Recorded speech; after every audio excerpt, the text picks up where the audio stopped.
Hi, I'm Dr. Sandy Queen with Queen Homeschool Supplies, and this is part of a series of me answering your most frequently asked questions, the questions that we've heard the most since we began with Queen Homeschool Supplies publishing Charlotte Mason style curriculum back in 1994.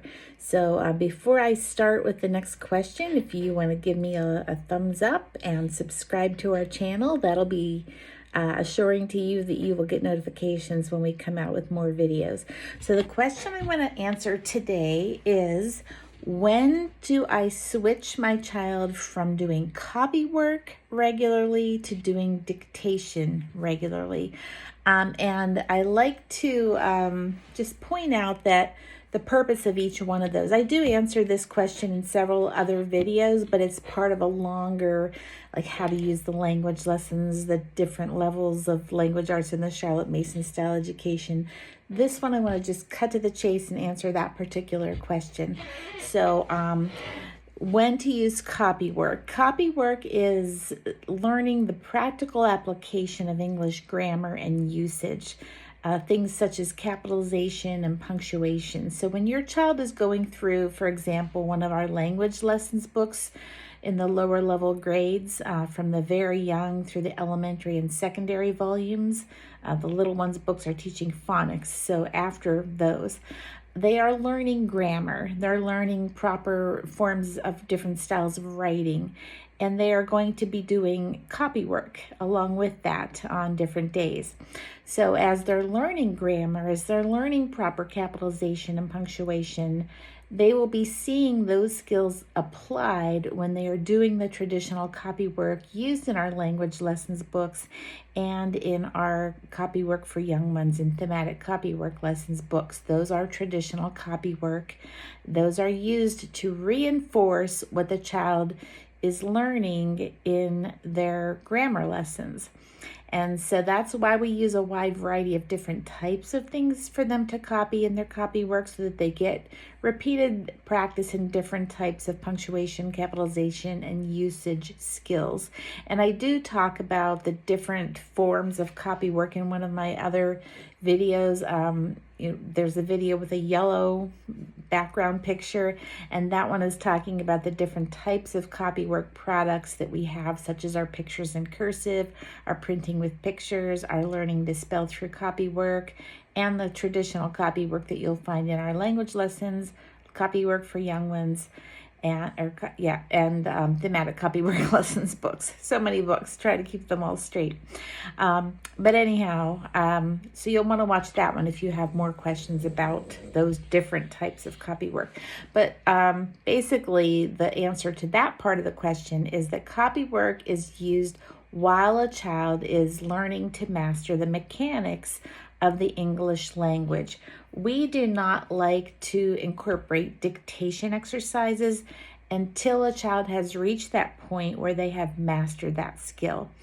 And the reason for that is because when you give a child a copy workbook and they are looking at a selection of literature to copy over, they are looking at it. That's the point. They're copying it over. So they are looking at it, they're transposing it, and they are looking at all the properly written capitalization and punctuation and usage, and they're copying it. They're being forced to pay attention to it.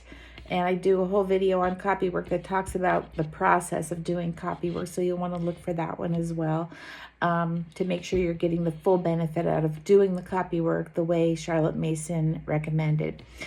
So once a child has mastered those skills and is very, very fluent in grammar and usage, capitalization, punctuation, you notice in their creative writing or their free writing or their writing instruction of learning how to write proper paragraphs and stories and poems and things through the language lessons books, and you notice that they're not really making errors in those sorts of things, then that would be a time to start incorporating dictation. Because when you're doing dictation, the child is not seeing what they're writing. They are listening to it. So when they do dictation, you might choose to use the same resource. Say, for example, you're using our copywork for girls in the thematic copywork lessons, and your child's using that for copywork. And then later on, when they're ready for dictation, you're going to use those same 180 daily lessons as dictation. But in this case, for dictation, it's you looking at it, you reading it aloud to the child, you seeing a comma or a semicolon or a period and pausing, and the child has to know enough about those different punctuation marks to see it up here when you are reading it aloud and to know, oh, she just paused when she was reading that. And then she started an entirely different thought. So that must be the end of a sentence. So that would be a period that goes there, rather than, oh, well, that sounds like a continuation of the same sentence with a slight pause. So maybe that is a comma that goes there.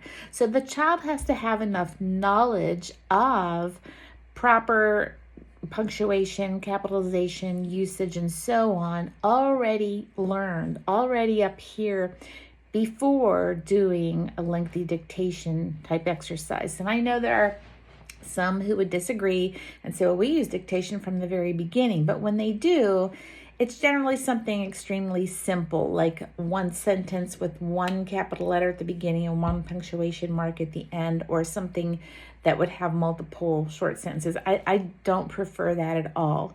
I would much prefer to see them seeing what's only correct. And this is what Charlotte Mason recommended. Give the child the beautiful, the perfect, the correct things to look at and to learn from.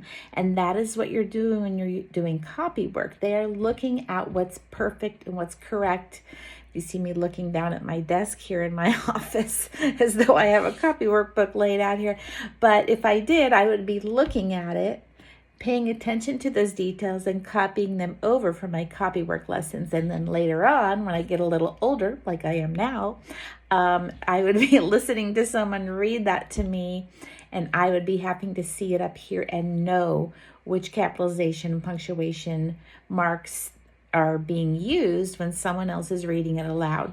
So usually we start incorporating that once a child gets to the upper secondary level language arts, language lessons books, and the high school level language arts books. That's where you'll start seeing in Queen Homeschool Supplies that we started moving from copywork to dictation, and that is why. So I hope that helps you. I will put a link to the language lessons books under this video. Don't forget to give us a like and a subscribe, and thank you so much for watching.